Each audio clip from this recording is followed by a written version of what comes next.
Now on Sunrise and streaming on CrossroadsToday.com, the suspect wanted in the abduction of a 10-year-old boy near Dallas is now tied to a homicide investigation.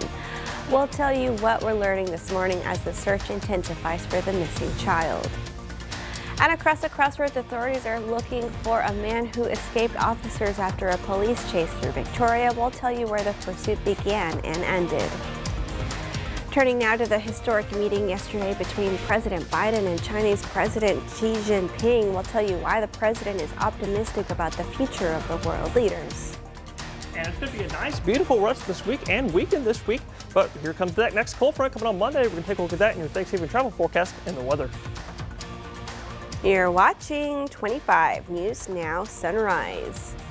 Good morning and thank you for joining us. I'm Carolina Astroy. And I'm Parker Cox. And it is the 16th day of November 2023. It's 6:31 on our Thursday morning. It's Friday Eve, like Parker likes to say. Friday Eve, woo woo, till tomorrow. And it's National Philosophy Day, so today for some big ideas.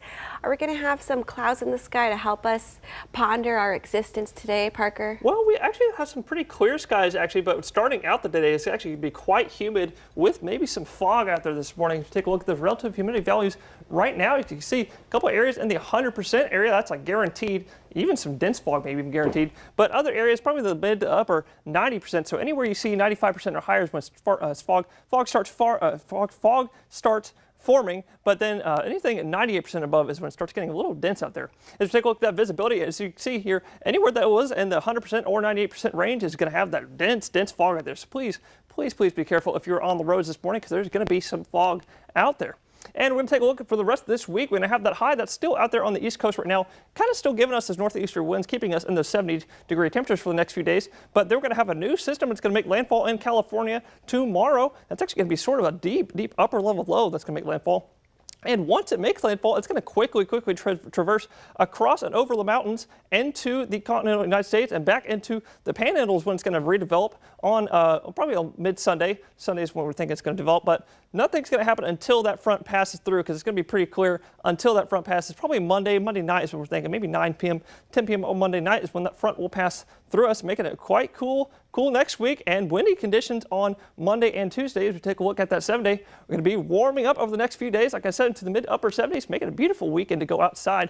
But as that front rolls through, we're going to be back in the 60s by next week, ahead of maybe even another system that's going to come later next weekend and more. But we'll take a look at that and those temperatures and that rain chances and more in just a few more moments. Back to you, Carolina.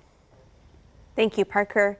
The search for a 10-year-old boy in Willmar is growing even more intense this morning after the man suspected in the abduction was listed as a murder suspect in a homicide investigation.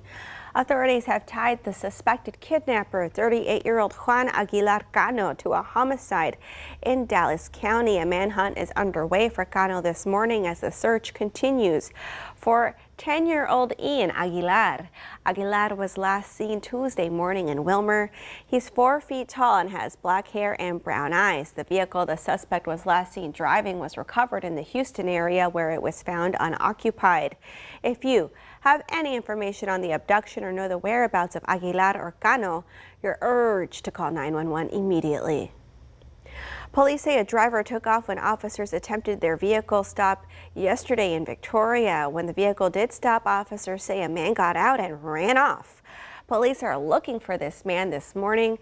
The chase started around 6:50 last night in the 2500 block of North Navarro. That's where officers first initiated the traffic stop. The driver gave a chase until finally they stopped in the 1000 block of Manor Drive. The 28-year-old driver was then taken into custody on a charge of evading in a vehicle. And as for the other man who fled the scene, police are still searching for him this morning. A vehicle fire in Bloomington was put out before it could spread to a nearby home. Around 7:30 yesterday morning, Victoria County and Placido volunteer fire crews were called to this driveway on Esperanza Street. No one was hurt, and the cause of the fire is under investigation. After a year-long silence, President Biden met with his Chinese counterpart Xi Jinping.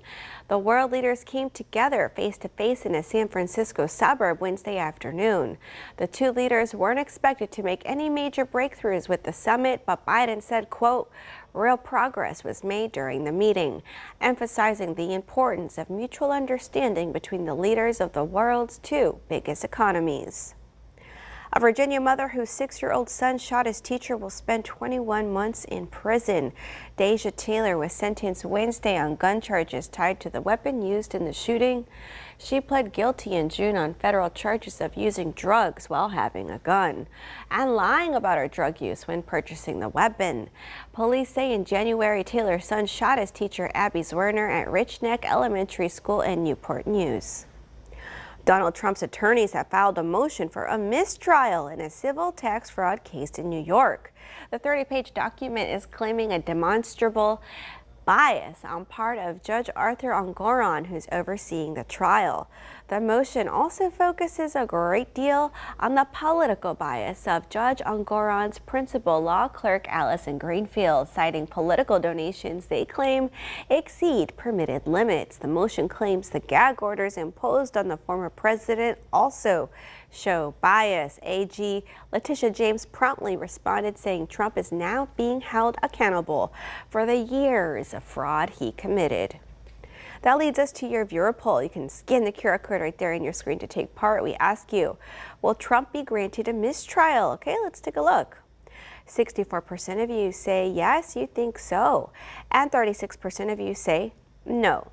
We want to keep hearing from y'all. Come to crossroadstoday.com/vote to take part in our viewer poll. And here are some of the top headlines you can read in the Port Lavaca Wave. Memorial Medical Center's CEO reported financial troubles in September to the Calhoun County Commissioner's Court.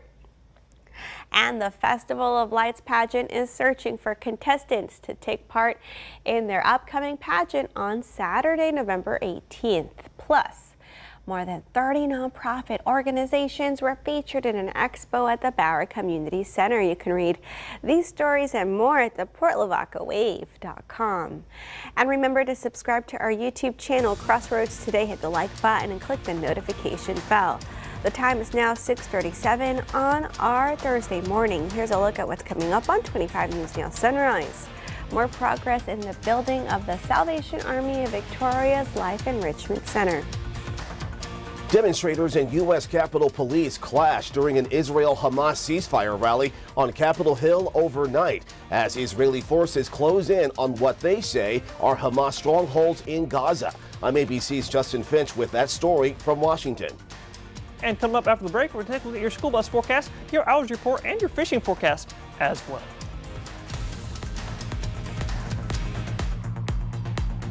Hi, I'm Detective Gibbs with the Victoria Police Department. Victoria Crime Stoppers is seeking information on a wanted person. Donovan Mac Miller is wanted for a parole violation and is believed to be armed and dangerous. Miller is 5'11", 160 pounds, black hair, brown eyes, and has a tattoo on his throat and left side of his face. If you have any information on the location of Donovan Mac Miller, please call Victoria Crime Stoppers at 361-572-4200. You can also submit a tip by using the P3 Tip app on your Android or Apple device, or by visiting our website at www.crimestoppersvictoria.com. All tips are anonymous, and if you give information that leads to arrest or charges being filed, you could earn a cash reward. With the Victoria Police Department, I'm Detective Kelly Gibbs.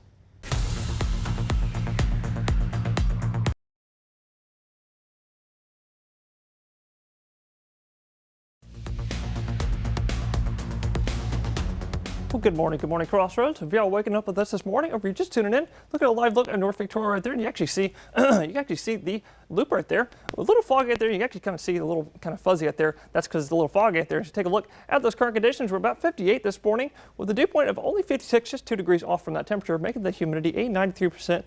So it might be a little foggy out there. So please be careful if you're on the roads this morning. And if you're sending your kiddos out to school, it's going to be about 57 as we're heading out the door with that patchy fog still in the area. And that fog will probably be out of our area about 9, 10 a.m. this morning as that sun starts to come up in the sky. And as we're heading back home in the afternoon, about 3, 4 p.m., 76 is that afternoon high, making it a beautiful beautiful, beautiful day today. Maybe even a great day to go fishing as well as we take a look at your fishing forecast. Got a high tide this evening about 8:09 p.m. with a low tide about 10:06 this morning and north winds about 10 knots making those bays and seas pretty smooth at about 2 to 3 feet. And with all that rain we just had over the last week, we had lots of rain actually mixed the atmosphere, and there's no more pollen in the areas. All that tree, grass, ragweed pollen are all non-existent today. And coming up a little bit, we're going to take a look at your 7-day forecast because we're going to have a cold front coming next week, and that's approaching just ahead of your Thanksgiving, and that's coming up. Back to you, Joanna. Thank you, Parker. Now to the nation's capital, where crowds calling for a ceasefire in the Israel-Hamas war clash with U.S. Capitol Police. The two sides came to blows outside of the Democratic National Committee headquarters last night on Capitol Hill. Chaos on Capitol Hill overnight. U.S. Capitol Police and protesters demanding Israeli forces and Hamas militants cease fire in Gaza, brawling outside the Democratic National Committee headquarters late Wednesday. It was so immediate. As soon as we got out here, it seemed like we weren't welcome. Demonstrators deny Capitol Police reports that the event was illegal and violent. Authorities say at least 6 officers were injured and at least 1 protester was arrested for assaulting an officer.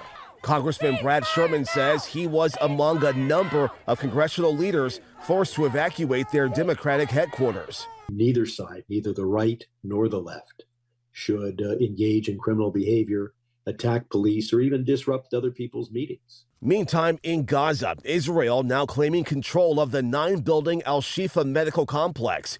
Israeli forces saying troops uncovered proof Hamas was holed up there, pointing to what they say is Hamas weaponry found in an MRI room. There is an AK-47, there are cartridges, ammo, there are grenades in here, of course, uniform. ABC News could not independently verify those claims, and Israel has not yet provided evidence supporting its allegations that Hamas has tunnels under the hospital. An Al-Shifa doctor telling ABC's Matt Gutman 40 patients died after the ICU ran out of oxygen. So we started 6 days ago with 63 patients in the ICU. Now we have 20 patients only in that. Israel also releasing images it says shows its military delivering medical supplies. Sources tell ABC News the U.S. and Qatar are making headway on a ceasefire deal, calling for Hamas to release at least 50 Israeli hostages in exchange for Israel releasing dozens of jailed Palestinians. But sources say the two sides differ on how long that ceasefire would last. Justin Finch, ABC News, Washington. More progress has been made in the building of the Salvation Army of Victoria's Life Enrichment Center. Construction started September 1st at the Salvation Army's home office that's at 1302 North Lewis Street. And the center is about 2,000 square feet and features a classroom with available computers. There's also a library and a study area and a medical room where people will receive care, assessments, and referrals. There's also a computer station and a laundry facility. And I'm very pleased about the progress as a whole because this is such a needed program, and now I can see that it's going to happen. Captain Kenny Jones says the Life Enrichment Center could open mid-December. And here's some of the top headlines you can read in the Courier Record. Veteran Steve Greiner is commemorated as a local hero, and downtown Cuero gets ready to become a winter wonderland. That's starting the second weekend in December. You can read these stories and more at DeWittCountyToday.com. The time is now 6:45 on our Thursday morning. Coming up on 25 News Now Sunrise, we hear from artist McKay Otto about his ongoing show in Rockport right here in the studio. For more than a decade, meteorologist Trey Mining has served as your trusted face at 25 News Now First Warn Storm Team.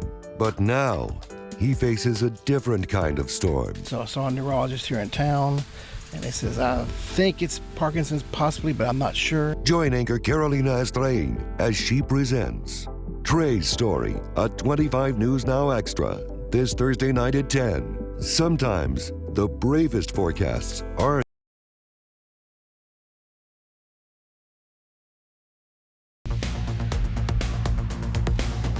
Well, good morning, Crossroads. Well, Thanksgiving is right around the corner, and that's making a good time to go travel for Thanksgiving. It actually leads us to our weather poll today. Today's weather poll asks, when will you be traveling for Thanksgiving. Let's take a look. None of y'all are saying this weekend. I actually thought some of y'all would say this weekend. None of y'all are saying Monday. None of y'all are saying Tuesday. That's actually good because it's going to be some weather happening Monday and Tuesday. Wednesday, about a third of y'all are saying y'all will leave it on Wednesday. And a solid 2/3 of y'all are not traveling for this Thanksgiving. To vote on today's weather poll, go to crossroadstoday.com/vote-weather to participate and see what everybody else is saying as well. Now we're going to take a look at each day here. We're going to go by day here to see your weather for the next few days ahead of your Thanksgiving. Starting today, it's going to be a nice day today. Actually going to be really nice over the next few days. Starting, so take a look at tomorrow. Take a look at Friday. Going to be a nice day tomorrow. Going to have those northeasterly winds out of the north, keeping us at those 70-degree temperatures. But we're going to have a new low that's going to develop off the west coast of California. That's actually sort of like an upper level, deep upper level low. But that will make landfall in California on Friday tomorrow, and it will quickly traverse over the mountains into the Panhandle by Sunday. So Saturday, nothing going on. Pretty good day to go travel on Saturday. Sunday as well, because it's not going to have anything happening before that front. Now, after that front arrives on Monday night, probably thinking about 9-10 p.m. is when that front gets here. Monday night and Tuesday are probably the two worst days to go traveling. Wednesday is probably good as well. Let's take a look at that 7-day. Next few days, great time to go, great time to drive anywhere. But Monday and Tuesday can be quite windy as that front approaches with maybe some rain on Monday. Make it a great day to go on this weekend or after that. And Carolyn, I hear you have a guest this morning, so I'm going to send it on over to you. I'm now joined by artist McKay Otto here to talk to us about his show at the Rockport Center for the Arts.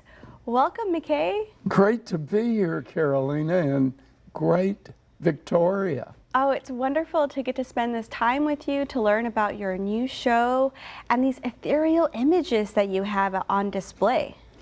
Yeah, it's quite a interesting journey we've done. I've got a legacy show, these legends of South Texas, and there are a few Victoria icons that are in that show. I was able to work with the wonderful energy of Madeline O'Connor, one of the greatest artists of Texas, and Robert Hewitt, and a legend over in Cuero, that was Missy Thomas. Oh, wow. I need to learn more about Missy Thomas, and also part of this collection of portraits is our very own Anne Harithis. And yes, the 5 Point Museum. So talk to us about the process, because there's a glow-in-the-dark element to these portraits as well. That's correct. The glow-in-the-dark came, I was riding with my mentor, Agnes Martin, one day, and she said, let's stop at the Artisan art supply store. And I walked out. She said, go in and find one paint that you can use for the rest of your life. I walked out with a phosphorescent green paint. Wow. It reminded me of Krypton. I always wanted to be, guess who? Superman. You got it. Not Lex Luthor, he's no fun. Well, that's amazing. So you took this paint that you bought with your mentor, who's quite revered in the art community, and have used it in this new show. Yes, well, it's interesting. Words came from Linda Pace. I had a dream that Linda Pace told me it was time to start doing words after seeing her stay piece at the Ruby City Museum in, that's in San Antonio. Oh, wow. And, you know, words, legends, faces. Well, we're excited to see it. We just have this weekend left to catch McKay Otto's show at the Rockport Center for the Arts. Thank you so much. Thanks for letting me have this time in Victoria. Oh, always a pleasure. All right, well, coming up, don't go anywhere. News to know before you go.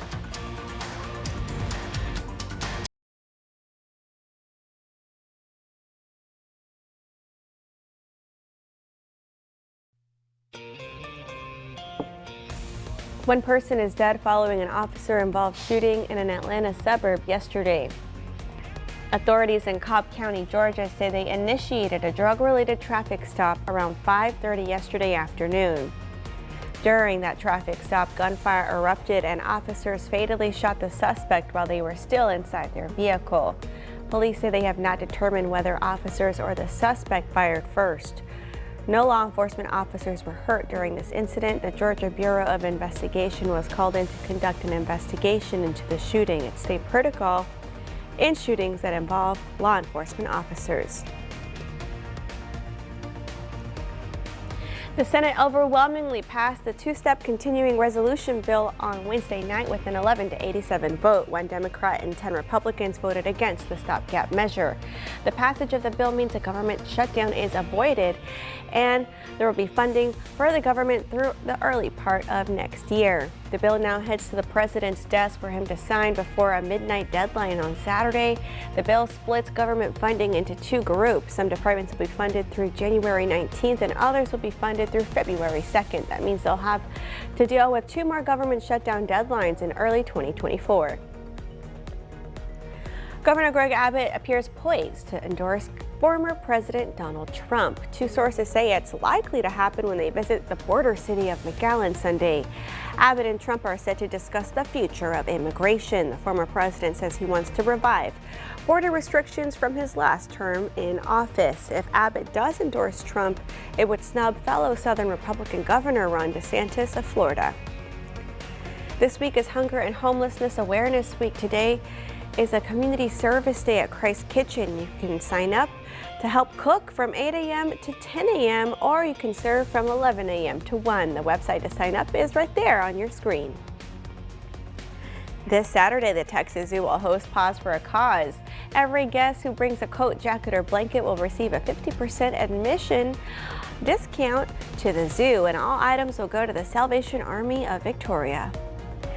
And Texas Attorney General Ken Paxton is fighting the state bar's attempt to discipline him over his failed and widely criticized attempt to overturn the 2020 presidential election results in 4 other states. Read this story by the Texas Tribune on our website, crossroadstoday.com. All right, now let's take a look at our forecast with Parker.